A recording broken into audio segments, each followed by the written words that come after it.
사건 파헤치는 남자 사파남 김지입니다. 저와 함께 오늘 사건 파헤쳐 주실 분 모셨습니다. 동국대학교 경찰사법대학교의 곽대경 교수님 나왔습니다. 어서 오세요, 교수님. 네, 안녕하세요. 여러분은 드라마에 등장하는 단골 소재하면 무엇이 떠오르십니까? 불륜 혹은 복수 여러 가지가 있을 텐데 이번에 파헤쳐볼 사건은 이 단골 소재들 중에 하나와 관련이 있습니다. 늘 그렇듯 사건 현장에는 언제나 단서가 있기 마련입니다. 저와 함께 사건 현장 살펴보시죠.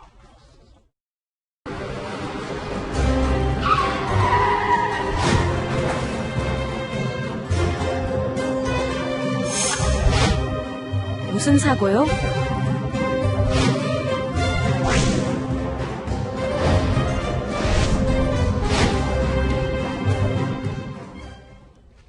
무죄 받은 뺑소니 운전자. 제목이 역설적입니다. 뺑소니 운전자인데 무죄를 받았다. 왜? 단서 하나씩 살펴보시죠. 첫 번째 단서는 뺑소니입니다. 어떤 뺑소니 사건일까요? 함께 보시죠. 첫 단서의 사건은 굉장히 심플한 뺑소니였습니다. 교통사고 후 도주까지 했어요.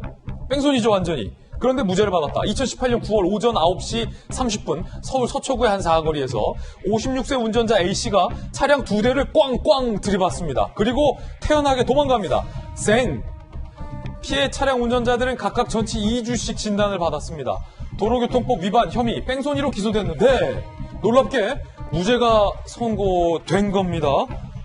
아니 일단은 곽 교수님, 네. 어쩌다가 이런 사고가 발생하게 된 거고 이 A씨가 2대 들이받고 그냥 도망간 거 맞죠? 네, 이 사건이 발생한 것은 오전 9시 30분입니다. 그러니까 출근 시간이 이제 조금 지난 그런 상황이 여전히 굉장히 차량이 많은 그런 서울 시내 강남 서초구의 한 사거리였습니다.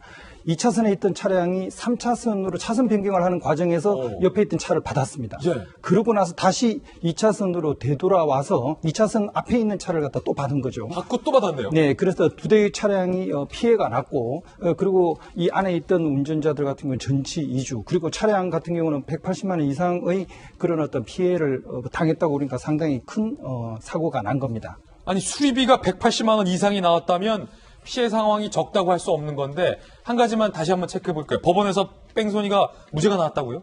네, 그렇습니다. 이것은 원래 같으면 이렇게 만약에 뺑소니를 했다.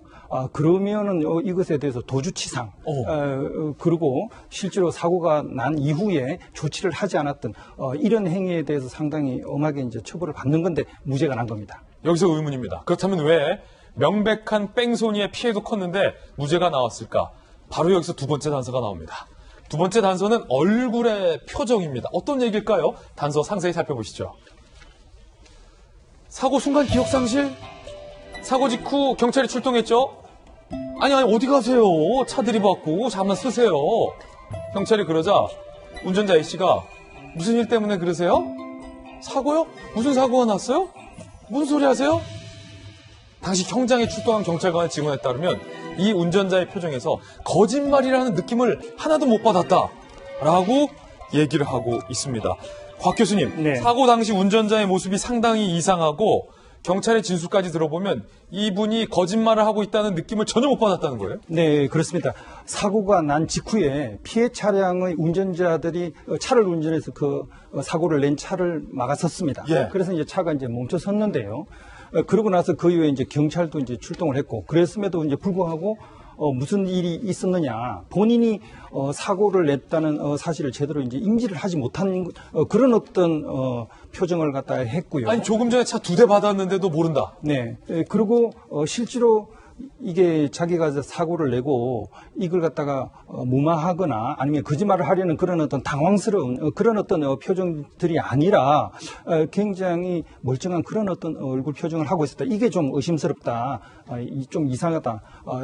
평상적인 그런 어떤 사건과 다르다. 이렇게 이제 판단을 한 것 같습니다. 알고 봤더니 이 운전자 뇌전증 질환을 앓고 있었고 순간적인 일시적 기억 상실로 조금 전에 교통사고를 낸 것을 기억하지 못했다고요?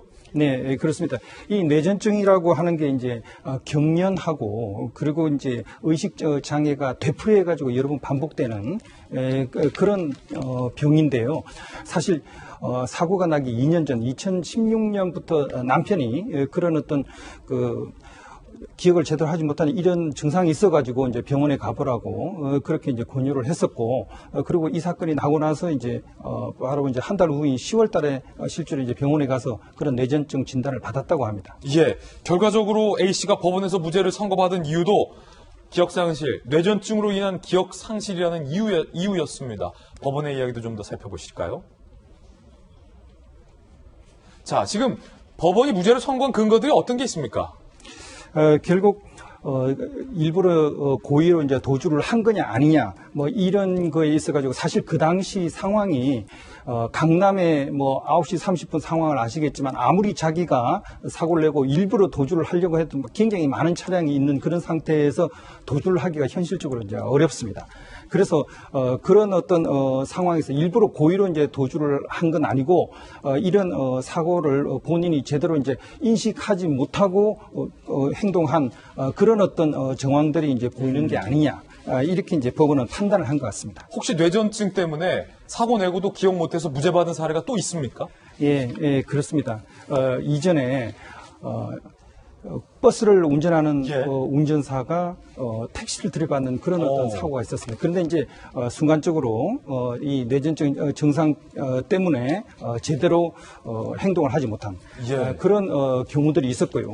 그런데 사실 실제로 이 도로에서 뇌전증 때문에 순간적으로 의식을 잃거나 이래 가지고 다른 차들이 그 위험한 운전자를 발견을 하고 차를 앞에서 이제 천천히 속도를 줄이면서 차를 이제 멈추게 했던 그런 사건들도 이전에 있었습니다. 뇌전증 환자가 운전하면 안 될 것 같은데요, 교수님? 네, 그렇습니다. 그러니까 뇌전증이 미리 진단이 되면 뇌전증 환자는 사실 운전면허를 취득할 수가 없습니다. 아, 그렇군요. 그런데 이제 문제는 이미 운전면허를 취득을 한 사람이 나중에 이제 뇌전증 증상을 보이는 이런 경우에 운전을 하지 못하게 하는 이런 법은 없기 때문에 이제 그게 이제 어려움이 있고요. 그래서 이제 본인도 그렇고 가족들도 이제 적극적인 관심을 가지고 만약에 이런 뇌전증 증상이 심한 경우에는 운전을 하지 않도록 하는 것이 본인뿐만 아니라 주위에 이제 다른 사람들의 안전을 위해서도 좀 필요한 것이 아닌가 그렇게 생각을 합니다. 예, 이미 운전증을 발급받은 분이 뇌전증 진단을 받았을 때 운전을 하지 못하게 하는 제도적인 보완도 좀 필요해 보일 것 같습니다.